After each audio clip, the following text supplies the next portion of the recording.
ਸਤਿ ਸ਼੍ਰੀ ਅਕਾਲ ਜੀ ਕਿਸਾਨ ਭਰਾਵੋ।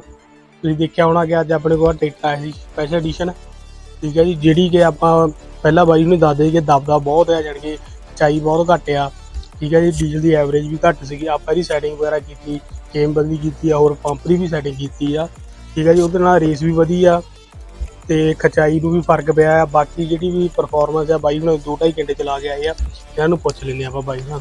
ਹਾਂਜੀ ਬਾਈ ਜੀ ਦੱਸੋ ਜੀ, ਕੀ ਪਰਫੋਰਮੈਂਸ ਹੈ ਤੁਹਾਨੂੰ ਦੀ, ਕੀ ਲੱਗਦਾ ਟਰੈਕਟਰ ਜੀ?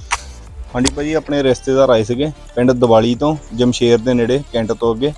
ਤੇ ਆਪਾਂ ਦੱਸਿਆ ਸੀਗਾ ਵੀ ਆਪਣੇ ਏਰੀਏ ਦੇ ਵਿੱਚ ਆਪਣੇ ਯੋਧਾ ਵਰਕਸ਼ਾਪ ਕਾਲਾ ਬੱਕਰਾ ਤੋਂ ਬਹੁਤ ਵਧੀਆ ਕੰਮ ਕਰਦੇ ਟਰੈਕਟਰਾਂ ਦਾ। ਸਪੈਸ਼ਲ ਐਡੀਸ਼ਨ ਦੀ ਇਹਨਾਂ ਨੇ ਕੇਮ ਬਦਲਾਈ ਆ ਟਰੈਕਟਰ ਦੀ। ਮਤਲਬ ਜਿਹੜੀ ਪਹਿਲਾਂ ਨੋਰਮਲ ਪਾਵਰ ਸੀਗੀ ਉਹਦੇ ਨਾਲੋਂ ਕਾਫੀ ਮਤਲਬ ਸੁਧਾਰ ਆਇਆ ਪਾਵਰ ਦੇ ਵਿੱਚ, RPM ਦੇ ਵਿੱਚ ਕਾਫੀ ਫਰਕ ਪਿਆ ਆ। ਟਰੈਕਟਰ ਉੱਠਦਾ ਪਹਿਲਾਂ ਨਾਲੋਂ ਬਹੁਤ ਝੋਟਾ, ਮਤਲਬ ਜਿੱਦਾਂ ਝੋਟਾ ਕਹਿੰਦੇ ਨੇ ਜਮਰਾਜ ਦਾ, ਉਹ ਵਾਲਾ ਟਰੈਕਟਰ ਬਣ ਗਿਆ ਆ ਭਾਜੀ ਹੁਣੀ। ਮਤਲਬ ਬਹੁਤ ਜ਼ਿਆਦਾ ਸਿਫਤ ਕੀਤੀ, ਐਪਰੀਸ਼ੀਏਟ ਕੀਤਾ ਕੰਮ ਨੂੰ, ਹਨਾ।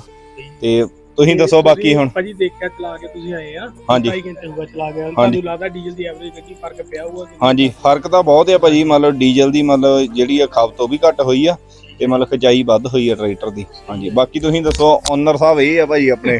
ਨਹੀਂ ਭਾਜੀ ਵਧੀਆ ਪਿਆ ਚਲਾਈ ਦੇ ਵਿੱਚ ਫਰਕ, ਜਿੱਦਾਂ ਉੱਠਦਾ ਟਰੈਕਟਰ ਅੱਗੇ ਨਾਲੋਂ ਤੇ ਪੈਰੋਂ ਨਿਕਲਦਾ, ਹਨਾ। ਵਧੀਆ ਕੀਤਾ ਤੁਸੀਂ ਕੰਮ, ਹਨਾ।